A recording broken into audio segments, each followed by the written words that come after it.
Hello friends, എല്ലാവർക്കും good morning. അപ്പോൾ പത്തരമാറ്റിൻ്റെ ഇന്നത്തെ ഒരു സൂപ്പർ ഹിറ്റ് വിശേഷത്തിലേക്ക് എല്ലാവർക്കും സ്വാഗതം. അങ്ങനെ നമ്മുടെ ആദർശിനെ ഒരു പഞ്ചാബിയാക്കി അടിപൊളിയാക്കി എടുക്കുകയാണ് നയന. അപ്പം നയന ഒരുപാട് കാര്യങ്ങളെല്ലാം ചോദിക്കുകയാണ്. അവിടെ ചെന്ന് കഴിഞ്ഞാൽ പിടിക്കപ്പെടുമോ എന്നൊക്കെ ചോദിച്ചപ്പോഴേക്കേ എൻ്റെ ഈ വേഷത്തിൽ ആരും എന്നെ പിടികൂടൂല നയന, ആ കാര്യത്തെക്കുറിച്ച് അതൊന്നും പേടിക്കണ്ട. പിന്നെ ആദർശേട്ടാ ഈ ഒരു കൂളിംഗ് ഗ്ലാസും കൂടി വെച്ചു എന്നൊക്കെ പറഞ്ഞപ്പോഴേക്കുമേ കൂളിംഗ് ഗ്ലാസ് വെക്കേണ്ട കാര്യമൊന്നുമില്ല, അല്ലെങ്കിലും എന്നെ ആരും കണ്ട തിരിച്ചറിയില്ല, എന്തായാലും അത്യാവശ്യം വരുമല്ലോ, എന്നാലും ഇത് കയ്യിൽ വെച്ചോ എന്ന് പറഞ്ഞുകൊണ്ട് കയ്യിലേക്ക് കൊടുക്കുകയാണ്. അപ്പോൾ നമ്മുടെ ആദർശാണെങ്കിൽ നല്ല പഞ്ചാബി വേഷത്തിൽ അതിഗംഭീരത്തോടു കൂടി തന്നെ ആ ഒരു ഓഫീസിലേക്ക് കടന്നു ചെല്ലുക. അപ്പോൾ കടന്നു ചെന്നപ്പോഴേക്കും ഞാനാണ് ഇന്നയാളെന്ന് പറഞ്ഞുകൊണ്ട് പേര് പരിചയപ്പെടുത്തി കൊടുക്കുകയാണ്. അപ്പോൾ ആ പേര് പരിചയപ്പെടുത്തി കൊടുത്തു കഴിഞ്ഞപ്പോഴേക്കും ആ സാർ വരുമെന്ന് പറഞ്ഞായിരുന്നു. സാറിന് മലയാളമൊക്കെ നന്നായിട്ട് അറിയാവോ എന്ന് ചോദിച്ചപ്പോഴേക്കും എനിക്ക് മലയാളം അറിയാം, ഞാൻ പഞ്ചാബിലാണ് ജനിച്ച് വളർന്നതെങ്കിലും ഞാൻ കുറേ കാലങ്ങളായിട്ട് കേരളത്തിൽ തന്നെയാണ്, അതുകൊണ്ട് എനിക്ക് മലയാളം അത്യാവശ്യം നന്നായിട്ട് അറിയാമെന്നൊക്കെ പറയുകയാണ് നമ്മുടെ ആദർശ്. അങ്ങനെ പറയുന്നുണ്ടെങ്കിലും ആദർശ് കുറച്ച് വിക്കിയാണ് മലയാളം അവിടെ സംസാരിച്ചുകൊണ്ടിരിക്കുന്നത്. ഇവർക്ക് ആർക്കും ഒരു ഡൗട്ട് വരാനായിട്ട് പാടില്ലല്ലോ, അതിനു വേണ്ടി തന്നെയാണ് ആദർശ് അങ്ങനെ വിക്കി മലയാളം ഇങ്ങനെ സംസാരിച്ചുകൊണ്ടിരിക്കുന്നത്. സാറെ കണ്ടതിൽ വളരെയേറെ സന്തോഷമുണ്ട് സാർ, ഇനി സാറെ കാണാൻ വേണ്ടി തിടുക്കപ്പെട്ടിരിക്കുകയാണ് ഇവിടുത്തെ മെയിൻ ആള്.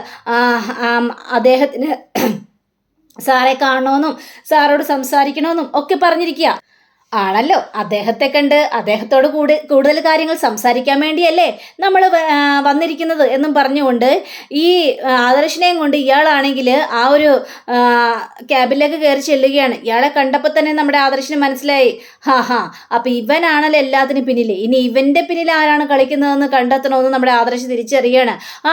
വെൽക്കം സാർ, ഇരിക്കണം സാർ. അല്ല, ഇദ്ദേഹം പറഞ്ഞായിരുന്നു സാറിന് അത്യാവശ്യം മലയാളമൊക്കെ അറിയാമെന്ന്. അത്യാവശ്യമല്ല, നല്ലതുപോലെ മലയാളമൊക്കെ അറിയാം, പിന്നെ വർത്തമാനം പറയുമ്പോൾ കുറച്ച് കൊഞ്ചലും കുഴയിലൊക്കെ ഉണ്ടെന്ന് മാത്രമേ ഉള്ളൂ, എന്ത് കാര്യങ്ങളും എനിക്ക് മലയാളത്തിൽ സംസാരിക്കാനായിട്ട് അറിയാമെന്നും പറയാണ്.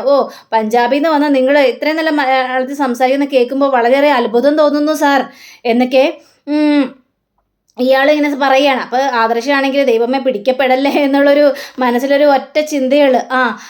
പിന്നെ സാർ ഇവിടുത്തെ കാര്യങ്ങളും നീക്കുപോക്കങ്ങളൊക്കെ അറിയാമല്ലോ അല്ലേ സാർ പഞ്ചാബിൽ എവിടെയാണ് സാർ എന്ന് ചെയ്തുകൊണ്ടിരുന്നേച്ചെന്ന് ചോദിച്ചു കഴിഞ്ഞപ്പോഴേക്കും പഞ്ചാബിൻ്റെ ഇന്ന സ്ഥലത്താണെന്നൊക്കെ നമ്മുടെ ആദർശ് പറയുകയാണ്.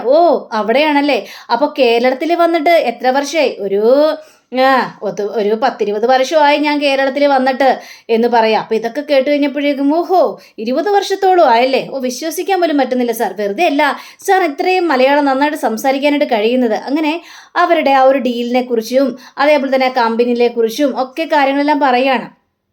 പിന്നെ നിങ്ങൾ ഈ മൂർത്തീസ് കമ്പനിയെ തോൽപ്പിച്ച വിവരമൊക്കെ ഞങ്ങൾ അറിഞ്ഞായിരുന്നു. അതെ സാർ, ഞങ്ങൾ മൂർത്തീസ് കമ്പനിയെ തോൽപ്പിച്ചു, ഞങ്ങളുടെക്കാളും ഒരുപടി മുകളിലായിരുന്നു മൂർത്തീസ് കമ്പനിയൊക്കെ, പക്ഷേ ഇപ്പോൾ ഞങ്ങൾ മൂർത്തീസ് കമ്പനിയെ അടിപതറി വെച്ചിരിക്കുകയാണെന്നൊക്കെ പറയാം. അപ്പോൾ ആദർശിന് ഇതെല്ലാം കേട്ടിട്ടാകെ ദേഷ്യം വരുന്നുണ്ട്. അവിടെ അനന്തമൂർത്തി എന്ന് പറഞ്ഞ ഒരാളുണ്ട്, അയാൾ അങ്ങനെയാണ് ഇങ്ങനെയാണ്, അഹങ്കാരം കൂടുതലാണ് എന്ന കാര്യങ്ങളും ഈ ഡേവിഡ് പറയാം. അപ്പോൾ ഡേവിഡിൻ്റെ ഈ വർത്തമാനം കേട്ട് കഴിഞ്ഞപ്പോഴേക്കും ആദർശിന് കാലി വരുന്നുണ്ട്, പക്ഷെ ഒന്നും പറയാൻ പറ്റില്ലല്ലോ സാർ.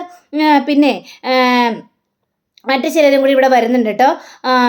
ഇവിടെ വരുമ്പോൾ സാറിന് പരിചയപ്പെടാം. ഇവിടെ ഒരു മോഡലായിട്ടൊരു പെണ്ണുണ്ട്, നവ്യ എന്നാണ് പേര്. ഈ മൂർത്തീസ് കമ്പനിയിൽ ഉള്ള ആളാണ്, എന്നുവെച്ചാൽ അവരുടെ കുടുംബക്കാരാണ് ഈ നവ്യ എന്ന് പറയുന്നത്. അവിടുത്തെ കൊച്ചുമോനെ കെട്ടിയിരിക്കുന്നത് ഈ നവ്യാണ്. അപ്പോൾ നവ്യാണ് ഞങ്ങളുടെ കമ്പനിയിൽ മോഡലായിട്ട് വന്നിരിക്കുന്നത് എന്ന് പറയാം. അപ്പോൾ അവർ അധികം താമസിയാതെ ഇവിടെ എത്തും, അവരെയും പരിചയപ്പെടുത്താലോ. പിന്നെ തീർച്ചയായിട്ടും അവരെ പരിചയപ്പെടണമല്ലോ, അവരെ പരിചയപ്പെട്ട് അവരുടെ കാര്യങ്ങൾ സംസാരിക്കണമല്ലോ, കാരണം നിങ്ങളുടെ ഇതിൽ വളരാനുള്ള കാരണം ഈ നവ്യ തന്നെയാണല്ലോ. അതെ സാർ, നവ്യ തന്നെയാണ്. ആ പെൺകുട്ടി എന്ന് പറഞ്ഞാൽ മിടുമിടുക്കി പെൺകുട്ടിയാണ്. ആ പെൺകുട്ടി ഞങ്ങളുടെ ഇതിലേക്ക് മോഡലായി വന്നേ പിന്നെ ഞങ്ങൾക്ക് ഒരു തകർച്ചയും സംഭവിച്ചിട്ടില്ല സാർ എന്നൊക്കെ പറഞ്ഞുകൊണ്ട് ഇവരവിടെ നിന്ന് എണീറ്റ് വേറൊരു ക്യാബിനിലേക്ക് ഇങ്ങനെ പോവുക. പോയി അവിടെ സംസാരിക്കുകയാണ്. അപ്പോൾ നവ്യയെ കാണണം, ഇവരൊക്കെ എന്തൊക്കെയാണ് ഡീൽ ചെയ്യണമെന്ന് അറിയണമല്ലോ, അതിന് വേണ്ടി തന്നെ സമയം തന്നെ നമ്മുടെ നവ്യയും അതേപോലെ തന്നെ അഭിയും കൂടി കാറിൽ വന്നുകൊണ്ടിരിക്കുക. അഭിക്കാണെങ്കിൽ ഭയങ്കര ടെൻഷനാണ്. അപ്പോൾ അഭി ഇങ്ങനെ പറയാണ്, നവ്യ നമ്മുടെ എപ്പോഴാണ് നവ്യ വീട്ടിലേക്ക് പോകുന്നത്? എന്താ അഭി, നിനക്കെന്താ ഇത്ര പേടി? എന്താ വീട്ടിലേക്ക് ചെല്ലാൻ ഇത്ര ധൃതി? അല്ല അവിടെ എന്താ നിന്റെ ഏട്ടൻ്റെ കുഞ്ഞിനെ നിനക്ക് താലോലിക്കണോ? ആ കൊച്ചിനെ കാണാതിരിക്കാനായിട്ട് നിനക്ക് പറ്റുന്നില്ലേ? അല്ലെങ്കിൽ ആ കൊച്ചിനായിട്ട് നിനക്ക് പുറത്തു പോകണോ എന്നൊക്കെ ഇങ്ങനെ ഓരോരോ ചോദ്യങ്ങൾ. അയ്യോ നവ്യ അതല്ല, ഞാൻ പറഞ്ഞല്ലോ ഇവിടെ അപ്പം അവിടുത്തെ പ്രശ്നങ്ങളെല്ലാം അറിയാലോ, ഒരു പ്രശ്നവും ഇല്ല, ഇന്ന് ഫുള്ള് ഞങ്ങളോടൊപ്പം നിന്നാൽ മതി. അല്ല നവ്യ നമ്മൾ എങ്ങോട്ടാണ് പോകുന്നത്? അതൊക്കെ സർപ്രൈസാണ്. അവിടെ ചെല്ലുമ്പോൾ നീ കാര്യങ്ങളെല്ലാം അറിഞ്ഞാൽ മതി. അതിനു വേണ്ടി തന്നെയാണ് ഞാൻ നിന്നെ കൊണ്ടുപോകുന്നത്. നീ ടെൻഷൻ അടിക്കല്ലേ എന്ന് പറയാ. അങ്ങനെ നമ്മുടെ അഭിയും അതേപോലെ തന്നെ നവ്യയും കൂടി ആ ഒരു കമ്പനിയിലേക്ക് ചെല്ലുക. അപ്പോൾ അഭിയാണെങ്കിൽ ഞെട്ടിപ്പോയി. നമ്മൾ ഇങ്ങോട്ടാണോ വന്നതെന്ന് ചോദിക്കണം. പിന്നെ അല്ലാതെ നീ എന്നോട് ഞാൻ പറഞ്ഞില്ലായിരുന്നു നിനക്കൊരു ജോലി ഞാൻ ഒപ്പിച്ചു തരാമെന്ന്. അത് ഇവിടെ തന്നെയാണ്. ഇനി ആരുടെ മുന്നിൽ കൈ നീട്ടി തലയും കുനിച്ച് നിൽക്കേണ്ട ഒരു അവസ്ഥ നിനക്ക് വരരുത് അഭി. അതിനു വേണ്ടിയാണ് ഞാൻ നിന്നെ ഇങ്ങോട്ട് കൊണ്ടുവന്നിരിക്കുന്നത്. AN ജ്വല്ലറി ആണിത് എന്ന് പറയാം. ഇത് കേട്ടുകഴിഞ്ഞപ്പോഴേക്കും അഭിക്ക് ഭയങ്കര സന്തോഷം തോന്നുകയാണ്. അങ്ങനെ അഭിയും നവ്യാണെങ്കിൽ ഇന്ന ആളുടെ അടുത്തേക്ക് പോവുകയാണ്. പോയി കഴിഞ്ഞപ്പോഴേക്കും ഏതായാലും സാറ് ഒരു പഞ്ചാബിയുമായിട്ട് സംസാരിച്ചുകൊണ്ടിരിക്കുകയാണേ. പഞ്ചാബി വലിയൊരു ഡീലുമായിട്ടാണ് വന്നിരിക്കുന്നത്. ഇനി ഒരു കാരണവശാലും നിങ്ങൾക്ക് ടെൻഷൻ അടിക്കേണ്ട ആവശ്യമില്ല. ദേ ഈ പഞ്ചാബി ഇല്ലേ അടിപൊളിയാണ്. അയാളുടെ ഒരു ഡീല് കിട്ടിക്കഴിഞ്ഞാൽ നമുക്ക് വെച്ചടി കയറ്റുമായിരിക്കും. അപ്പോൾ നവ്യക്ക് ഭയങ്കര സന്തോഷം തോന്നിയ നിങ്ങൾക്ക് ആ പഞ്ചാബിനെ കാണണ്ടെന്നൊക്കെ ചോദിച്ചപ്പോഴേക്കും കാണണം. നമ്മുടെ കമ്പനിയിൽ ഒരു നല്ലൊരു കാര്യത്തിന് വേണ്ടി വന്നിരിക്കുകയാണല്ലോ. അപ്പോൾ ഡേവിഡ് സാർ സംസാരിച്ചുകൊണ്ടിരിക്കുകയാണെന്ന് ചോദിച്ചപ്പോഴേക്കും അതെ ഡേവിഡ് സാർ സംസാരിച്ചുകൊണ്ടിരിക്കുക. അങ്ങനെ നമ്മുടെ ഈ അഭിയെയും അതേപോലെ തന്നെ ഡേവിഡിനെയും കാണിക്കണം. അപ്പോൾ ഡേവിഡ് കാര്യങ്ങളെല്ലാം പറയണം. സാർ ഇവിടെ വന്നതിലും വിസിറ്റ് ചെയ്തതിലൊക്കെ ഞങ്ങൾക്ക് ഒരുപാട് സന്തോഷമുണ്ട്. അപ്പോൾ സാറ് ഞങ്ങൾക്ക് ഡീല് തരാൻ തന്നെ തീരുമാനിച്ചല്ലേ എന്ന് പറഞ്ഞപ്പോഴേക്കും തീർച്ചയായിട്ടും ഞങ്ങളുടെ ഈ ഒരു ഡീല് നിങ്ങൾക്ക് തന്നെയാണ്. നിങ്ങളുടെ കമ്പനി അത്രയും വലിയൊരു ഉയർച്ചയിലേക്കല്ലേ പോയിക്കൊണ്ടിരിക്കുന്നത്. അപ്പോൾ ഞങ്ങൾക്ക് അങ്ങനെ തള്ളിക്കളയാനായിട്ട് സാധിക്കില്ലല്ലോ. അപ്പോൾ അതുകൊണ്ട് തന്നെ ഈ ഒരു ഇത് നിങ്ങൾക്ക് തന്നെ തരും എന്ന് പറഞ്ഞുകൊണ്ട് അവിടെ നല്ല രീതിയിൽ സംസാരിക്കുകയാണ്.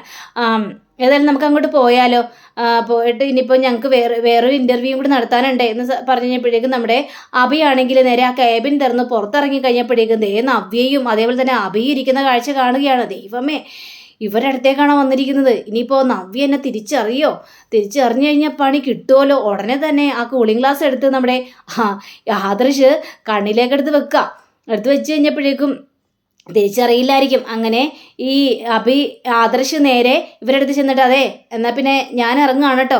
അപ്പോൾ നമ്മുടെ നവ്യയും അഭിയൊക്കെ ആദർശിനെ കാണുന്നുണ്ട്. പക്ഷെ ആദർശാണെന്നൊന്നും മനസ്സിലാവുന്നില്ല. കൂളിംഗ് ഗ്ലാസും വെച്ചിരിക്കുന്നു, പഞ്ചാബി വേഷത്തിൽ വലിയ താടിയും വലിയ പുരിയും ഒക്കെ വലിയ മീശയൊക്കെ വെച്ചിരിക്കുകയാണല്ലോ.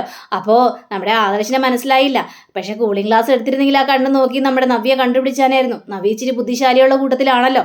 അപ്പോൾ സാർ ഞങ്ങളൊന്ന് ഇറങ്ങുകയാണ് സാർ, ഇതാണ് ഞങ്ങളുടെ കമ്പനിയിലെ മോഡൽ എന്ന് പറയുകയാണ്. അപ്പോൾ നവ്യ കണ്ണാണോ? ഓക്കെ ഇനി എനിക്ക് പോയിട്ട് ധൃതിയുണ്ടേ, കുറച്ച് കാര്യങ്ങളൊക്കെ നീക്കുപോക്കങ്ങളെല്ലാം ചെയ്യാനുണ്ട്, അതുകൊണ്ട് ഞാൻ ഇറങ്ങിക്കോട്ടെ. Okay sir, thank you sir, ഞങ്ങളുടെ കമ്പനിയിൽ വിസിറ്റ് ചെയ്തതിന് ഒരുപാട് നന്ദിയുണ്ട് പറഞ്ഞു കൈയൊക്കെ കൊടുത്തിട്ട് പറഞ്ഞയക്കാം. പറഞ്ഞയച്ചു കഴിഞ്ഞപ്പോഴേക്കുമാണ് നമ്മുടെ ആദർശിന് സമാധാനമായത്. അങ്ങനെ നവ്യയും അഭിയും കൂടി നേരെ ഡേവിഡിൻ്റെ ക്യാബിലേക്ക് കയറി ചെല്ലുകയാണ്. വന്നിരിക്ക്. നവ്യ പറഞ്ഞായിരുന്നല്ലോ നവ്യയുടെ ഭർത്താവ് വരുമെന്ന്. കണ്ടതിൽ വളരെയേറെ സന്തോഷം. ഒരു പരിചയമില്ലാത്ത രീതിയിലാണ് ഡേവിഡ് അഭിയോട് സംസാരിക്കുന്നത്. പെട്ടെന്ന് അഭിക്കൊന്നും കാര്യങ്ങളൊന്നും മനസ്സിലായില്ല. അയ്യോ, എന്നെ വിളിച്ചായിരുന്നല്ലോ, കമ്പനിയിലെ മാനേജറാണ്, MD ആണെന്നൊക്കെ പറഞ്ഞുകൊണ്ട്. അത് ഞാനൊന്നും ആയിരിക്കില്ല. അങ്ങനെ പലരും വിളിക്കും, അതൊന്നും വിശ്വസിക്കാനായിട്ട് പാടില്ല. എനിക്കിവിടെ തിരക്കൊഴിഞ്ഞിട്ട് നേരമില്ല, പിന്നെയാണോ ഞാൻ നിങ്ങളെ വിളിക്കാനായിട്ട് പോകുന്നത് എന്നും പറഞ്ഞുകൊണ്ട് ഡേവിഡ് അങ്ങോട്ട് തുടങ്ങി. അയ്യോ, അപ്പോൾ പിന്നെ എന്നെ ആരായിരിക്കും വിളിച്ചിട്ടുണ്ടാവുക? അതൊക്കെ നിങ്ങൾക്ക് വെറും തോന്നലായിരിക്കുമെന്നേ. പിന്നെ സാർ, ഞാനാകെ പ്രതിസന്ധി ഘട്ടത്തിലിരിക്കുകയാണ് സാർ. കുടുംബത്തിൽ നിന്ന് എന്നെ പുറത്താക്കി സാർ. എനിക്ക് അവിടെ ഒരു സ്ഥാനമാനങ്ങളും ഇല്ല സാർ എന്നൊക്കെ അഭി പറയാം. നിങ്ങളെക്കുറിച്ചുള്ള സകല ഡീറ്റെയിൽസുകളും നിങ്ങളുടെ ഭാര്യയായ നവ്യ എന്നോട് പറഞ്ഞിട്ടുണ്ട്. നിങ്ങളുടെ ഭാര്യയാണല്ലോ ഇവിടുത്തെ മോഡല്. നിങ്ങളുടെ ഭാര്യ വന്നോണ്ട് ഞങ്ങൾക്ക് ഒരുപാട് ഉയർച്ചകളെല്ലാം ഉണ്ടാകാനുള്ള സാധ്യത ഉണ്ടായത്. അപ്പം അതുകൊണ്ട് തന്നെ നിങ്ങൾക്ക് ഇവിടെ ഒരു ഇൻ്റർവ്യൂ തരാനാണ് പറഞ്ഞിരിക്കുന്നത്. നിങ്ങൾ ഈ ജോലിക്ക് യോഗ്യനാണോ എന്ന് എനിക്കൊന്ന് അറിയണമല്ലോ. പിന്നെ നവ്യ, എനിക്ക് നിങ്ങളുടെ ഭർത്താവിനെയാണ് ഇൻ്റർവ്യൂ ചെയ്യാനുള്ളത്. അതുകൊണ്ട് നിങ്ങൾ കുറച്ചു നേരത്തേക്ക് പുറത്തു ഇറങ്ങി നിൽക്കാവോ എന്ന് ചോദിച്ചപ്പോഴേക്കും എന്തെങ്കിലും ബുദ്ധിമുട്ടുണ്ടോ എന്ന് വീണ്ടും ഡേവിഡ് ചോദിക്കണം. അയ്യോ സാർ, എന്ത് ബുദ്ധിമുട്ട് സാർ?